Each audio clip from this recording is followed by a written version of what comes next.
questions. You've talked in the past just about embracing pressure, both personally, and then you want your roster to embrace that as well. I think we can comfortably say this is one of the bigger opportunities for this organization in the last several years. So what's the balance this week of making sure they don't put too much pressure on themselves, but make sure they embrace this moment and take it head on? I think it's just important. It's what we talked about this morning. It's important to just stay focused on the task at hand. No different we did last week. We put the work in. We were very detailed, focused, put together a good game plan. Those guys executed well, and it's the same thing here. Just focus on the job at hand. Don't look any farther than that, and honestly, don't look any farther than today. That's what it's about, and we need to go out there and practice here in about an hour, and that's your best chance to win the game is win each day of practice that you got getting ready for it. So that's really our focus.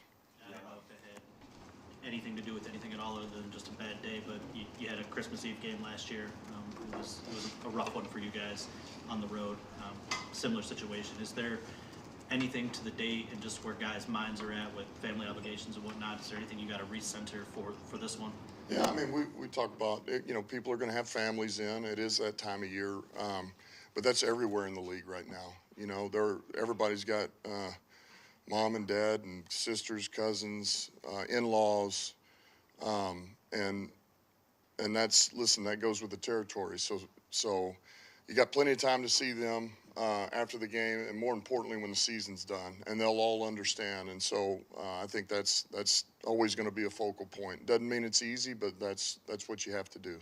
Yeah, on Monday, the fans were kind of torn between the Seahawks and the Eagles, clinching the division or hoping for better playoff seeding. Where did you fall in that game? Who were you rooting for? Honestly, it really didn't matter to me.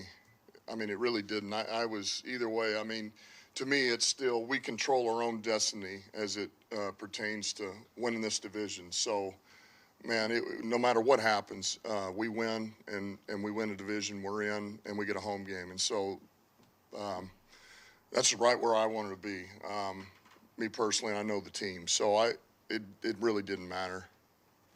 Dan, the division games for Jerry Bell haven't necessarily been the best. I think he had like 6 picks in 4 division games. I guess what's your message to him going into he got 2 out of 3 left against division opponents, Minnesota obviously, but just keeping his focus for those games when they're seeing him more than any other teams.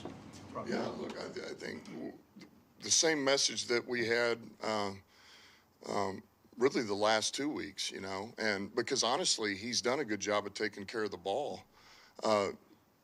We had Chicago. We came back, won that game. Then Green Bay, Thanksgiving. But honestly, out at Chicago, I don't count those interceptions. I'm just bringing that up again. And the center quarterback exchange, that wasn't just one person there. So he's done a good job. And I think really the most important thing is, man, cut it loose. That's the message. It's not the other way. Because I go back to this. He's one of the biggest reasons we're sitting at 10 wins right now is him playing loose and. Man, just trust what your eyes see, play the progression, and throw with conviction. And that doesn't mean something bad may not happen. I mean, something may happen. That's life in the NFL. We got to find a way to overcome it. But we sure don't want him tightening up and worrying about all that. So just go out like you did last week, put the work in, and cut it loose. Challenges with you talked about the Vikings defense a little bit the other day, but with all the blitzing that Flores does, the drop 8, the different looks, I guess, that he gives, much different than anyone else in the NFL. Yeah, it's unique. It's a very unique defense, and what they ask those guys to do, man, there's a ton of moving parts, and so there's, this is one of those where for us as a staff, the game plan is not going to end until probably, the morning of. As you continue to watch and then you practice and then you solve problems and there's going to be, as it goes, there'll be some stuff we cut out, some stuff we add, some stuff that we can add a couple of wrinkles to make it better. But we're going to have to evolve throughout this week because it takes a while. And so I think the most important thing is just keeping our players just composed and giving them confidence in a plan that they know they can execute. you know, what you don't want is them being paralyzed, right? Because there's so many different things. So, and I think we'll be able to do that for them. But it is unique. Dan, I'm just wondering how much Jordan Addison caught your attention in the draft process, and what's allowed him to have success, averaging over 13 yards a catch and 9 touchdowns in his first year?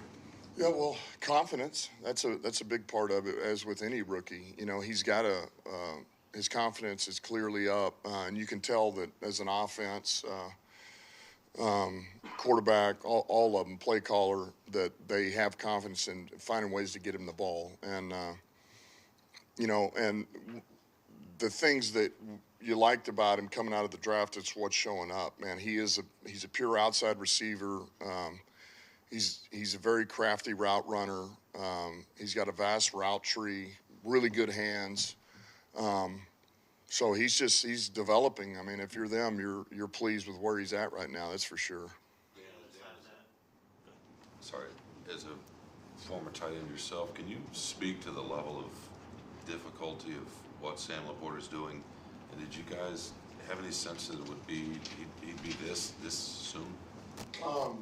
Look, I just go back. No, it's not easy. All that he's been able to do to grasp and produce this fast in all the areas. Honestly, I mean, I just go back to this. His run blocking and pass blocking has improved significantly on top of what everybody sees: the catches, the routes, the run after catch. And no, I mean, I think you would love to say that every rookie is going to come in and feel that vision immediately, but that's not the reality. That's not the truth. Everybody grows at different rates. Some of them it does happen fast. Some of them it's late in the year. Some of them it's year 2. Some of it's year 3, which we're seeing with a couple of our guys right now, you know. And so, no, but I think overall that vision was going to be where he is. You know, that was what we see. We saw a complete tight end that had a ton of versatility. And no, it's come on pretty quick. I wanted to ask you about opposite. Addison Jefferson, obviously one of the best, if not the best receiver in the league. You guys had 2 very different games against him last year. One, the plan was executed probably close to perfection, and the other one he goes off for 200. So when I know different personnel, probably a little bit different scheme, but like what can you gain from those 2 games as you try to prep for him again another time?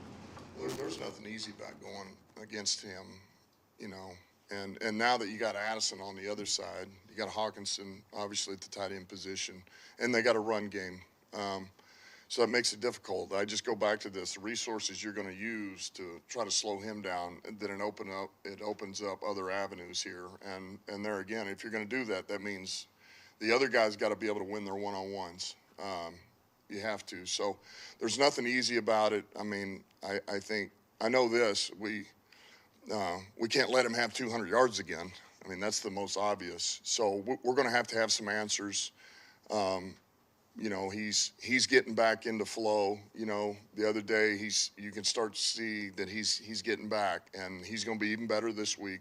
They're going to want to get him the football, and he's a dynamic football player. And if he's not the best, he's one of the best at the position. So it'll be a challenge. It's going to be a challenge.